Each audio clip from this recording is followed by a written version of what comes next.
Salaamullah, assalaamu calaykum waraxmatullaahi tacaala wabarakaatuh. Kusoo dhowo wararka Wajeer County Tube waa idin socodsiinaya aniga Cabdimaalig Sugow Stima Boy New Wayne. Soo dhowo mar kale fadlan waxaa ka codsanaya YouTube channelkeena inaad subscribe saarto sidoo kale bogeena Facebook aad follow soo dhahdo. Wararka maanta niwada waxaa ka mid ah maxamed cadow waxaan ku dhashay gobolka waqooyi bari gaar ahaan xaruntiisa markii uu gobolka ahaa intaan loo gudbin xeerka ismaamulka. waa kuma Maxamed Cadow xaguu ku dhashay Maxamed Cadow waraysigaas iyo kuwa kale mid ah waxay qayb ka mid yihiin barnaamijka maanta niwada.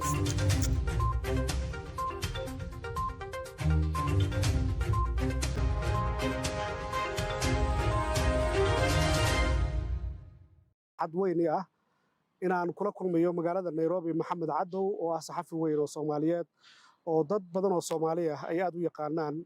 waxa uu ka soo shaqeeyay BBC-da waxaana uu ku dambeeyay Al Jazeera muddo dheer ayuu ku jiray warbaahinta. waxaan barnaamijkan inta badan ku eegi doonaa taariikhdii nolosha Maxamed, barbaarkiisii iyo waayihiisii saxaafadda. waxa kale oo aan qaybta dambe ku eegi doonaa Maxamed oo hadda u diga roganaya inuu noqdo nin siyaasi ah oo ku biiray siyaasadda waddanka Kenya.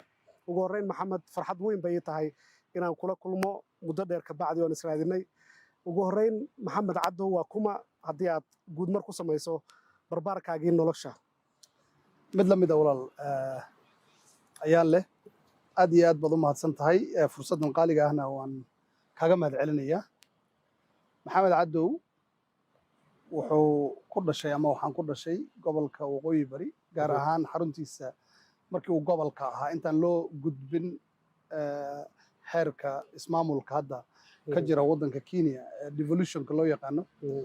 magaalada Garissa waxay ahaan jirtay xarunta gobolka waqooyi bari. xaruntaasaan ku dhashay. aabbahay iyo hooyaday bilowgii 70-meeyadii bay soo galeen magaalada Garissa. dad reer miyi baa ahaayeen, xoolihii baa ka dhammaaday oo abaar ba'an baa ku dhufatay. marka annagoo sabool ahaan magaalada Garissa soo galnay sanadkii 1976 baan Garissa ku dhashay. waxaan waxbarashadaydii hore ka bilaabay iskool aan naga dheerayn oo xaafadda agtiisa ahaa oo Tetu Primary School la oran jiray oo markaa bilow ahaa. waxbarashadaydii dugsiga sare isla Garissa aan ku qaatay. markii aan dugsiga sare dhameeyey baan Nairobi aan soo galay markii ugu horreysay sanadkii 1995. wariyanimo yaan waxaan ka bartay macadka saxaafadda ee waddanka Kenya. kadibna BBC-da iyo Daily Nation inta horta jaamacadda ku jiray wargeyska Daily Nation baan ka shaqaynaya anigoo weli dhiganaya arday ah. markaan xiisadaha qaadano oo galabtii 4 la gaaro oo laga soo dareero college-ka baan aadi jiray Nation Center wargeyska Daily Nation la yiraahdo. marka raadiyana ma jirin, telefishonna ma jirin. xaruntiisa tagi jirto. xaruntiisaan tegi jiray. waxaana ku tiirsanaa oo wararka ii soo gudbin jiray asxaab tiro badan oo gobolka joogto kana war hayso inaan arday ahay oo warka ii soo gudbin jiray. markaan fasalka ku jiro waxa ay fariimo iigu dhaafi jireen xafiiska ninka principalka kaaliyaha u ah sekretariyadiisa yaa ii qori jirtay wixii fariimo ah ee ka yimaada gobolka. mooyaale waxaasaa ka dhacay, Garissa waxaasaa ka dhacay, Mandera waxaasaa ka dhacay, Wajeer waxaasaa ka dhacay. markaan soo baxo oon soo rawaxo yaan waraaqdii ay fariimihii igu qaaday ama waraaqihii ay fariimaha igu qaaday intaan ka qaato aan tegi jiray xarunta. markaasaan wici jiray iyagii fariimaha ii dhaafay. sidaasaan warka ku gudbin jiray. qaybtan waxaad ku maqli doontaan xilliyadii ugu adkaa ama waqtiyada ugu saameynta badnaa uu soo maray Maxamed Cadow.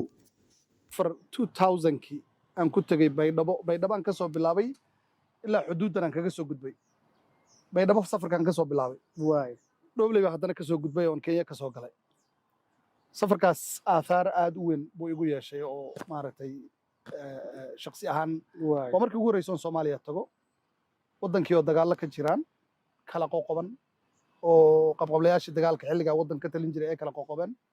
Baydhabaan ka degay dad Soomaaliyeed oo aanan ii arkin inaan ahay nin meel kale ka yimid iila dhaqmayo sidii qof walaalkooda oo kale ah